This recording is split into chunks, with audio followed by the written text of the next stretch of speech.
Morning students, मैं continue कर रही हूँ हमारा chapter number 5 periodic classification of elements of class 10th English medium. तो देखिए हमने अभी तक क्या पढ़ा था। हमने कहा था कि भाई क्लासिफिकेशन की थी, ठीक है। साइंटिस्ट आए, उन्होंने क्लासिफिकेशन की, जितने भी एलिमेंट्स डिस्कवर हो रहे थे।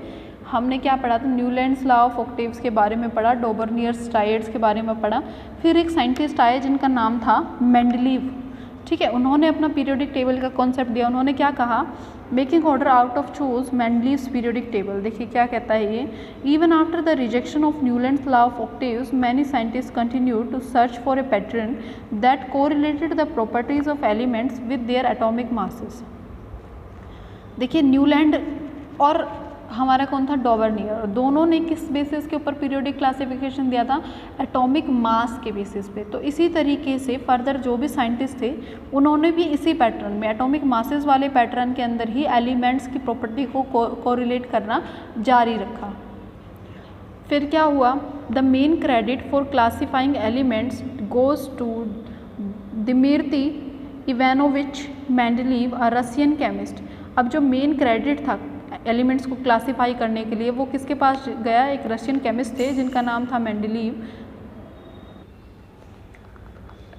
तो उन्होंने क्या बताया, he was most important contributor to early development of periodic table of elements where in the elements were arranged on the basis of their fundamental property, the atomic mass and also on the similarity of chemical properties. जो Mendeleev थे उन्होंने बहुत ही important contribution दिया था, अपना बहुत ही सहयोग दिया था पीरियोडिक टेबल के डेवलपमेंट में।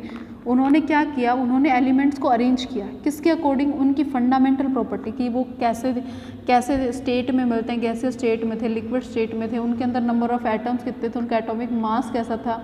इसके बेसिस पे उन्होंने उनको डिस्ट्रीब्यूट करना शुरू किया एटॉमिक मास के बेसिस पे, and also on the similarity of chemical properties. और उनकी केमिकल प्रॉपर्टीज़ में क्या क्या सिमिलरिटी थी कि वो वाटर के साथ रिएक्ट करते हैं तो किस तरीके का कंपाउंड देते हैं, और कौन कौन से ऐसे एलिमेंट हैं जो वाटर के साथ रिएक्ट करने पर सेम ही कंपाउंड देते हैं, सेम टाइप का कंपाउंड देते हैं। तो इस तरीके से केमिकल प्रॉपर्टी के बेसिस पे भी उन्होंने पीरियोडिक टेबल बनाई। When Mendeleev started his work, जब मेंडलीव ने अपना काम शुरू किया उस वक्त क्या था, 63 एलिमेंट्स वर नोन, 63 एलिमेंट्स जो थे ना वो डिस्कवर हो चुके थे। ही examined the relationship between the atomic masses of the elements and their physical and chemical property। उन्होंने क्या किया, उन्होंने रिलेशनशिप देखा एटॉमिक मास के बीच में, एलिमेंट्स के एटॉमिक मासेस में क्या क्या रिलेशन है, फिजिकल प्रॉपर्टी में क्या रिलेशन है और केमिकल प्रॉपर्टी में क्या रिलेशन है, वो देखा उन्होंने। अमंग केमिकल प्रॉपर्टीज़ के बीच में से Mendeleev concentrated on the compounds formed by the elements with oxygen and hydrogen. Mendeleev ने किस चीज़ के ऊपर ध्यान दिया कि जो एलिमेंट्स हैं ना वो ऑक्सीजन और हाइड्रोजन के साथ कैसे टाइप के कंपाउंड बना रहे हैं। He selected hydrogen and oxygen as they are very reactive. उन्होंने, अब बात यह है कि मतलब एलिमेंट्स तो बहुत सारी चीज़ों के साथ रिएक्ट कर सकते हैं, तो उन्होंने हाइड्रोजन और ऑक्सीजन को ही क्यों चूज़ किया, इसलिए चूज़ किया है क्योंकि हाइड्रोजन और ऑक्सीजन जो होते हैं वो बहुत ज़्यादा रिएक्टिव होते हैं and formed compound with most elements, और मोस्टली सारे एलिमेंट्स के साथ कंपाउंड बनाते हैं, ठीक है। 63 एलिमेंट नोन थे। अब 63 में से अगर 60 भी हाइड्रोजन और ऑक्सीजन के साथ रिएक्ट कर रहे हैं तो उससे उसको तो बेनिफिट तो होना ही था ना मेंडलीव को, उसको क्लासीफाई करने में आसानी होगी, तो इसलिए उसने हाइड्रोजन और ऑक्सीजन को ही चुना। The formula of hydrides and oxides formed by an element were treated as one of the basic property of an element for its classification।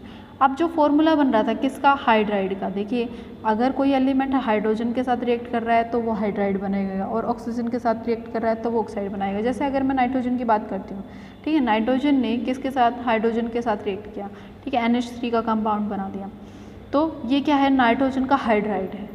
और अगर मैं ये कहूँ NO2 तो ये क्या है, नाइट्रोजन का ऑक्साइड है, क्योंकि इसमें नाइट्रोजन ने ऑक्सीजन के साथ रिएक्ट करके ऑक्साइड बनाया, हाइड्रोजन के साथ रिएक्ट करके हाइड्राइड बनाया।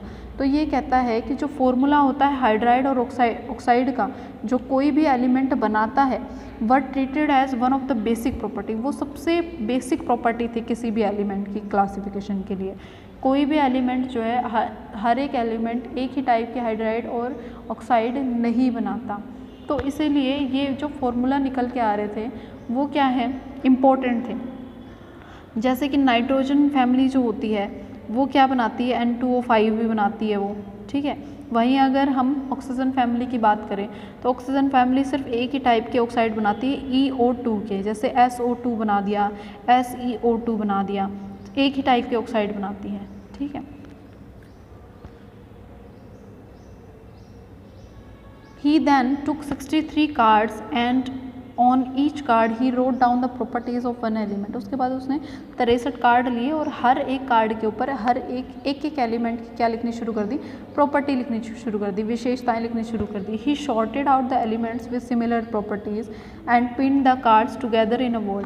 फिर उसने क्या किया, उसने जिन की प्रॉपर्टी सेम थी ना उनको, उन कार्ड्स को उठाया और उनको दीवार पर एक साथ पिन कर दिया। ठीक है, पिन लगा दी वहाँ पे। He observed that most of the element got a place in a periodic table and were arranged in order of their increasing atomic masses. उसने देखा कि जैसे जैसे उसने ऐसा करना शुरू किया ना तो उसने देखा कि बहुत सारे एलिमेंट इस तरीके से अरेंज हो गए according to their atomic masses, increase in according to their atomic masses. मतलब प्रॉपर्टी जैसे जैसे सिमिलर करनी शुरू की वैसे वैसे एटॉमिक मास के अकॉर्डिंग अपने आप से ही अरेंज होने शुरू हो गए। मतलब उसने लगाया लिथियम के बाद बेरिलियम को, लेकिन उसको ये नहीं पता था कि इनके मासेस भी ऐसे ही है कि लिथियम के बाद बेरिलियम का ही मास आता है। उसने उनकी प्रॉपर्टी के हिसाब से लगाया उनको, लेकिन उसने देखा कि अपने आप अपने एटॉमिक मासेस के हिसाब से ही लगते जा रहे हैं। ठीक है। It was also observed that there occurs a periodic recurrence of elements with similar physical and chemical properties। उसने देखा कि यहाँ पर क्या हो रहा था, जो पीरियोडिक क्लासिफिकेशन उसने किया था ना उसमें जैसे जैसे उसने एलिमेंट अरेंज करने शुरू किए ना उनकी फिजिकल और केमिकल प्रॉपर्टीज़ भी ऑलमोस्ट सेम सी ही लगती चली गई। On this basis मैंडली formulated a periodic law, और इस बेस पे उसने एक लॉ दिया और उसका नाम था periodic law, which states that, जो कि ये कहता है कि the properties of elements are the periodic function of their atomic masses. कि जो प्रॉपर्टीज़ होती हैं किसी भी एलिमेंट की वो किसका फंक्शन है, उनके एटॉमिक मास का। उनके एटॉमिक मास के बेसिस पर ही उनकी प्रॉपर्टी ऐसी है, उसने ऐसा कहा। Mendeleev's periodic table contain vertical columns. Mendeleev की जो पीरियोडिक टेबल थी उसके अंदर कॉलम्स थे वर्टिकल। ठीक है, जिनको हमने क्या कहा, ग्रुप कहा। वर्टिकल कॉलम को क्या कहा हमने, ग्रुप्स कहा। एंड हॉरिजेंटल रोज, और उन हॉरिजेंटल रोज को हमने क्या कहा, पीरियड्स कहा।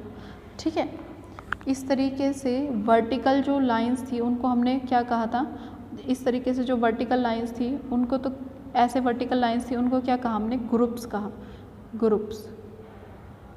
ग्रुप्स में डिवाइड किया मेंडलीव ने, और ऐसे जो हॉरिजेंटल थी उनको क्या कहा, पीरियड्स कहा। ठीक है, फिर क्या हुआ, इस तरीके से मेंडलीव ने अपनी पीरियोडिक टेबल दी, इसमें हाइड्रोजन, लिथियम, बेरिलियम, बोरोन उसने प्रॉपर्टी के हिसाब से लगाया। लेकिन उसने बाद में देखा कि ये जितनी भी चीज़ें उसने बनाई है वो अपने आप atomic masses, increase in atomic masses के बेसिस पर अपने आप लगती चली गई हैं। ठीक है, फिर क्या हुआ, achievements of Mendeleev's periodic table. Mendeleev की पीरियोडिक टेबल की क्या क्या अचीवमेंट थी, मतलब क्या अच्छी चीज़ें थी उसमें, क्या थी। While developing the periodic table, जब पीरियोडिक टेबल वो बना रहा था, there were a few instances where Mendeleev had to place an element with a slightly greater atomic masses before an element with a slightly lower atomic masses. जब वो बना रहा था तब कई बार ऐसी सिचुएशन आई कि उसको कुछ ऐसे एलिमेंट इस तरीके से रखने थे कि with a slightly greater atomic masses, कि उनके एटॉमिक मासेस में ना बिल्कुल थोड़ा सा ही डिफरेंस था, मतलब जरा से डिफरेंस के ऊपर ही, कि कुछ का एटॉमिक मास बस पॉइंट्स में ही कम था और कुछ का पॉइंट्स में ही ज़्यादा था। ठीक है, तो उसने क्या किया, Mendeleev had to place, Mendeleev ने कैसे रखा, जो एलिमेंट्स थे जिनका एटॉमिक मास हल्का सा ज़्यादा था उनको पहले रखा, और जिनका एटॉमिक मास थोड़ा सा कम था उनको बाद में रखा। The sequence was inverted so that elements were similar property could be grouped together. जो सीक्वेंस था उनको इन्वर्ट किया जा सकता था, बदला भी जा सकता था, ताकि जो प्रॉपर्टी है उसके अकॉर्डिंग उनको रखा जा सके। फॉर एग्जाम्पल कोबाल्ट जो होता है उसका एटॉमिक मास कितना होता है, 58.9 होता है। अपीयर्ड बिफोर निकल, निकल से पहले रखा था, उसका कितना था, 58.7 एटॉमिक मास था। ठीक है, कोबाल्ट जो था उसको निकल से पहले रखा गया है। जैसे हमारे पास आयरन था, आयरन के जस्ट बोल्ट क्या आता है, कोबाल्ट आता है, उसका कितना होता है 58.93, और निकल का कितना होता है 58.71। तो इस तरीके से उसने रखा। Further Mendeleev left some gaps in his period table. Mendeleev ने कुछ गैप भी छोड़ दिए थे अपने पीरियोडिक टेबल में। Instead of looking up these gaps as defect, उसने इन गैप्स को डिफेक्ट मतलब अपनी कमी समझने की जगह क्या किया उसने, Mendeleev boldly predicted the existence of some element that had not been discovered at the time।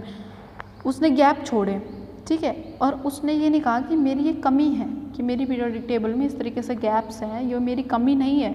उसने कहा कि मैंने ये गैप इसलिए छोड़े हैं ताकि आगे जो एलिमेंट्स डिस्कवर हो जो अभी तक नहीं हुए हैं, क्या पता वो इस प्लेस पर रखे जा सकें, ठीक है।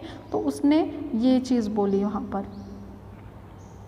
फिर क्या हुआ, Mendeleev named them by prefixing a Sanskrit numeral eka 1 to the name of preceding elements in the same group.